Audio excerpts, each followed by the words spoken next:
What's up, Cowboy Nation and Cowboy Headquarters? It's your boy, G, the #1 Cowboy fan, Hampton. And boy, don't you see this smile? This smile is big as Texas. You hear me? This smile is bigger than from Austin to Boston to Maine to Spain. Because guess what? Cowboys win, Cowboys win, Cowboys win. Before we get started, I'd like to say thank you to all the subscribers and those that follow this channel, where we come together as a group of fanatics of our Dallas Cowboys, where we talk nothing but Cowboy talk. And here we are today. Dallas Cowboys did what needed to be done. They got the win.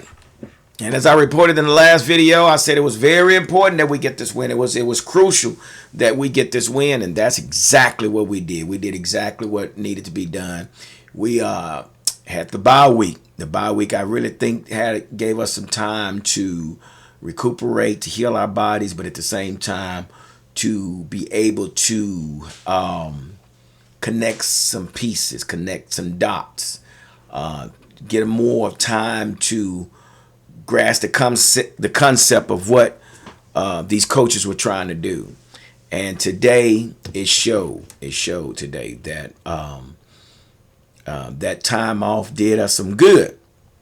So again, thank you guys for being a part of this channel. Before I get too long into this video, please hit the like button right now. Bam, hit it. Bam, right down there. Bam, bam, bam. Hit the like button. If you haven't hit the notification button, please hit the notification button so you will be notified when the next video is posted. So I'm just now coming back from the Cowboys headquarters, where me and my cousin, me and Tim and Black and Hot Dog and my man BR, my big cousin, and all of us sat there and we witnessed a win today. We have broken our losing streak. It's been several games since we've actually bounced back. And that we did today. So before we get started, I wanted to kind of go over a couple of key factors that I noticed today, and which I think was very, very crucial, and think it was very helpful to help us get this win today. So number one was to see Zach Martin move to the tackle position. So we put Terrence Steele back on the bench. Yeah, Terrence Steele back on the bench. We moved Zach Martin over to the right tackle, and we brought in McGovern. We brought in McGovern to play that right guard, which kudos to that front line. Front line did good. And it's a great thing to have Joe Looney back in the lineup. Yeah, I'm kind of hoarse right now, just watching them boys play today. It was a great day today to see the Cowboys win. Then we had Connor Williams at the left guard. We also had my man Cam Irvin at the left tackle, which Cam Irvin's really have been doing a pretty good job. He got one little penalty against him, jumped offside, but I think because Andy Dalton checked, he audible more than once and twice, and he kind of just jumped. But anyway, overall, Cam Irvin's been doing a really good job. Another key factor was to see the defense held the Vikings to 7 points up to halftime. So, hey, the defense is starting to click, which is a good thing. So we actually held the Vikings to 7 points up to halftime. So that was good to see that our defense played really, really, really well. They played good in this first half. Second half, it's just like we got a little bit conservative. Mike Zimmer kind of figured out some things with his defense, and he kind of made some changes, kind of worked on our secondary a little bit in the second half. But the first half, I'm telling you, I was really impressed. As far as who we was playing against, Dalvin Cook, man, we was banging him up in the inside, man. Old Van Der Esch stepped up, did real well, and filled them holes and plugged them holes real good a few times against old Dalvin Cook. And big ups to my man. I've always talked about this guy. I consider him as like a player we had before back in the 92 or 93 era, James Washington. Remember James, when we used to call him drive-by? The boy would clean your clock. Well, we got another one. James Washington Jr., Donovan Wilson.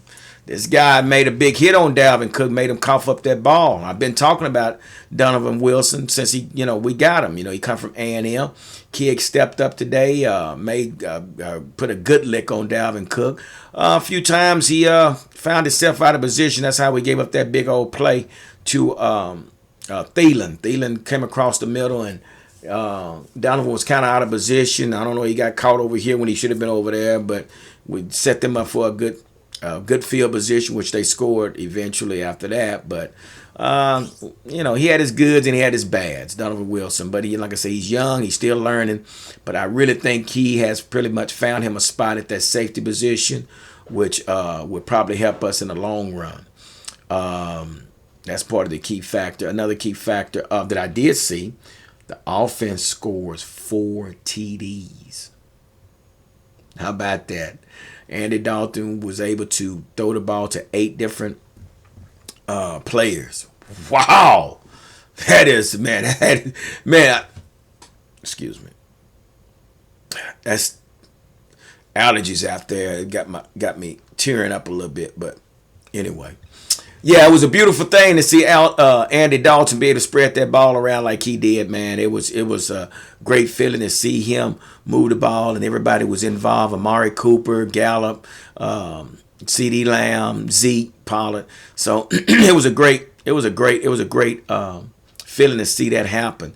Another key factor is defense made crucial stop on the Vikings' final drive. I think next to the last or the final drive, defense stepped up and, stopped them. We got the ball back. So, that was another key factor. Also, another key factor, the offense started on top. We started out in the lead for the first time in a long time. It's been several games since we actually come out, in a game where we actually led in the first quarter. So we actually led. We missed the field goal, which it was blocked, but overall we actually scored first and we led, first in the game. So that was great. So let's move on and talk about Andy Dalton. Andy Dalton overcame overcame some obstacles, knowing that he was dealing with the virus. He's also man, my voice. Excuse me. Man, my voice is like going away. But anyway, Andy Dalton, basically, he did it really, really well, overcoming the virus and also overcoming the concussion protocol. Overall, Andy did really, really well. He played like we expected him to play. He played better than the other 2 games he played before. But he did really well. Got sacked 1 time. But overall, the offensive line held up, gave him time to throw the ball. Offensive line basically, opened some holes for for Zeke and Pollard. I noticed one thing about Andy. He noticed there was 2 safeties high. Those 2 safeties started playing high, and at one time he killed the play. He killed the play because I know what he saw. When he saw the 2 safety high, he audible into a run play. And that was when he gave Pollard the ball, and Pollard came off the tackle, and man just turned it up. So, big kudos to Andy Dalton for recognizing that, and big kudos to Tony Pollard for hitting that hole like he did and hitting that sideline and taking it in for a score. So that was great. I'm talking about this real quick. Kept hearing announcers talking about the Jefferson guy, he's going to be around a long time, and he's probably going to get Rookie of the Year and all of this stuff, and Jefferson from LSU. Which, now let me say, I do think that Jefferson, I think we would have drafted Jefferson if CeeDee Lamb wasn't available when he was. I mean, because I've been watching Jefferson at LSU. He's a talented kid. I mean, he's a tall kid and played the slot. The Vikings actually got him playing at the X position, which is the wide out. So this is something new, but man, he's been killing it. I'm trying to take my shoes off. Whew. In his shoes, but he's been killing it, man. And the announcers and commentators were talking about, well, he's going to be this guy, and he might get the Rookie of the Year. But what they fail to realize is we got a receiver that we drafted at pick 17, at the 17th pick. His name is CeeDee Lamb. They talked about Jefferson, but I'm gonna tell you something. Our CD Lamb is better than Jefferson. And he's proven it time and time again. The acrobatic catch that he made in the end zone, you can't teach that. That's just something when you have a knack for the ball and you're going to do whatever you can to get the ball and make the catch. That's what CD Lamb does. And not only does he plays as our slot receiver, but he also returns punts. So we're getting a lot out of CD Lamb. So for these commentators to talk about Jefferson, I beg to differ. Our CD Lamb is better than Jefferson. So anyway, so keep your comments to yourself. If you're going to talk about one, talk about the other. CD Lamb. How can you talk about Jefferson without talking about CD Lamb? Anyway, CD Lamb is better than that Jefferson boy over there with the Vikings. I said it. Look it up yourself. And I'm sure you guys agree with me. But yeah, man, CD Lamb, man, I mean, he did a great job. Mari Cooper did great. We even got Gallup involved as well, and we got Schultz involved. We got Blake involved. So man, it was just overall, man, it was just a good outing for our receivers, man. And it was, like I said, it was just a great look. I can truly say that looked like the team actually played balanced. Can you imagine if this defense was playing like it was playing when Dak was in the game? I think we'll be looking at a different record. I think we really would be looking at a different record if this defense was up to par like it is now when Dak was playing. But hey, it's 2020. A lot of things is going on in 2020, so we just have to take it for what it's worth and just build off of it. But I can truly say that the team definitely looked balanced on both sides of the ball for sure. I can truly say that. So the final score was 31-28. Cowboys win, Cowboys win, Cowboys win, which improves our record. Oh, man. Our record have improved to what? 3-7. Yes. And the funny thing about this, the playoffs is still wide open in the NFC least. Baby, they just give it. Whoever wants the title, it's there for you. Whoever wants the division, you can take it. Just take it. All you gotta do is win. So yeah, that improved our record to 3-7. And I've heard people say, "Man, Gary, why do you want to win? Why you want to win? Why don't we?" Man, I told you I'm not a quitter. And I don't expect the Cowboys to be a quitter. Regardless of our record, you still play. I've coached Pee-wee teams, man, where I didn't have all the talent that I had, but I was able to coach well enough to get to the playoffs.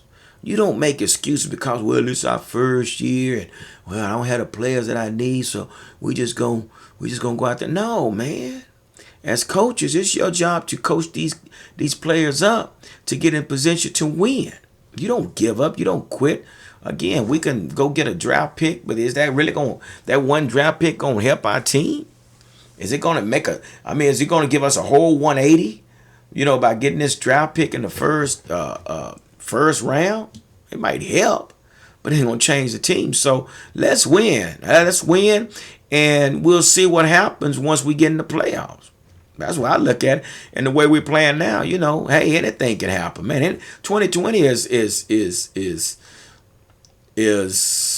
a year of whatever, or anything can happen. You know what I mean? So yeah, we don't quit. We keep fighting. So that's what we've done. So let me give you a little game stats on our stats. I'm not worried about the Vikings. I'm gonna give you our stats. So we had 28 minutes of time of possession. 28 minutes, really, really good. We had 24 first downs. We had 376 total yards. 376 total yards. Y'all see what's kind of taking place? We're starting to jail. We trying to put this thing together. It's like getting dressed on the run. You trying to put your shirt on while you're walking out the door and put your shoe on, but versus already having things in place. Well, we got to do this on the run. That's what we're doing. We're trying to tie our shoe while we're on the run. We're trying to put our shirt on, trying to put our cap on, brush our teeth on the run. So, but at the same time, at the end of the day, hopefully everything comes out like it should. 376 total yards. We had another 196 yard passing. We had 180 yards rushing. So those are good numbers, man. And true enough, I think what was that? I think the Vikings had 4 wins or something like that.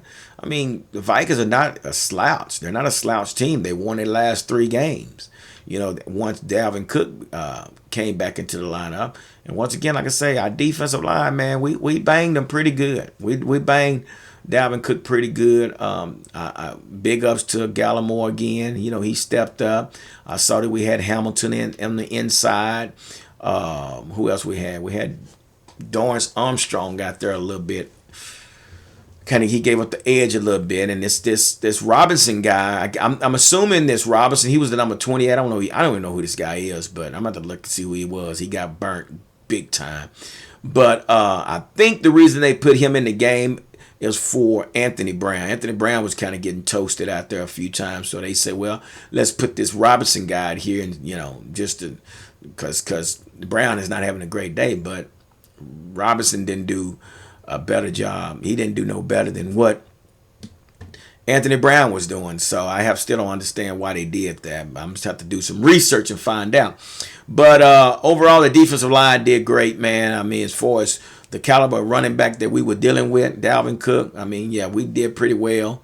The linebackers, Van Der Esch, stepped up.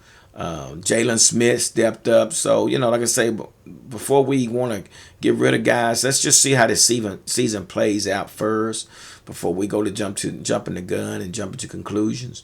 Tony Pollard and Zeke. Tony Pollard and Zeke, again, work good together.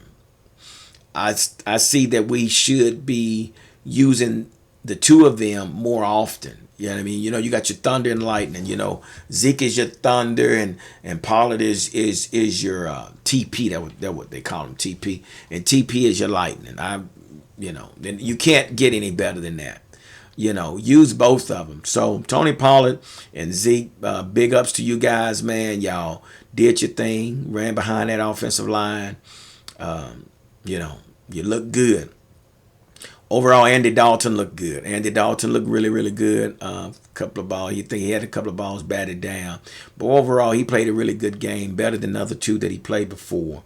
So I'm impressed. I'm impressed what I saw today. I really am impressed, which leads us to a short week. We got a short week this week. We got Thanksgiving games. Oh, yeah.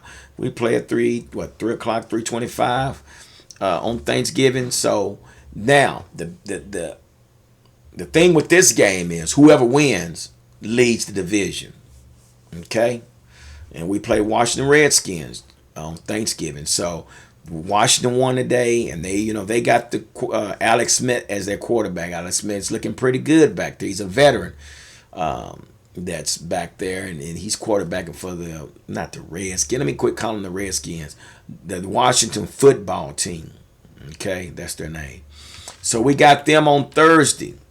So my expectations on that game is we got to control the line of scrimmage. The Washington, they have a good defensive front line with their kids Chase Young and the other guys they have out there. They have a pretty good front line, defensive line with some good linebackers.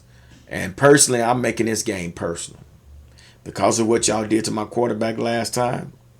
Not necessarily saying lose focus of what our job is to do, but at the same time, I'm going to beat your heads in due to the fact that, that hit you did on our quarterback. And so I'm taking out on the whole team. So this should be a good rival game. I think you're going to kind of see a couple of scraps, a couple of fights break out a little bit, which is going to be good, which needs to be. Because the way they talked about Dallas last time, they need to redeem themselves. So our offensive line definitely going to have to step up and hold these defensive linemen off. We're going to continue to try to throw the ball downfield. We're going to definitely have to try to continue to run the ball on these guys. Also, we know that Alex Smith is not very mobile. So we're definitely going to have to bring some pressure on Alex Smith. And that's one thing I saw about Mike Nolan that second half. you know, he got a little bit conservative. It's like he start sitting back, you know, instead of shoot. Basically, Vikings during their run 12 minutes, almost what I know over 8 minutes off the clock, and that third quarter drive. You know, it's like, okay, dude, you know, you're getting out coach, in which that's what he was. He was getting out coach. He was calling the wrong plays, and the Vikings was overcoming them. You know, they was capitalizing off the calls that Mike Nolan was calling. You know, no blitz. He's kind of sit back, and I don't know what that was going on. But I can truly say in the first half, I saw Mike Nolan cheating his safeties up and pretty much double teaming Jefferson and Thielen. Now, why he got away from it, I have no idea. So I don't know. But again, you know, this is a big game for us this Thursday. This is for the division leadership. So we got to come out, you know, lick our wounds on tomorrow, get back on that field, start, you know, and I'm sure we're going to heal our body on Monday and things like that. But we can get in that film room and see what we did wrong in the first game, whether we played against these guys, and we need to make some corrections and come out there and beat them like a drum.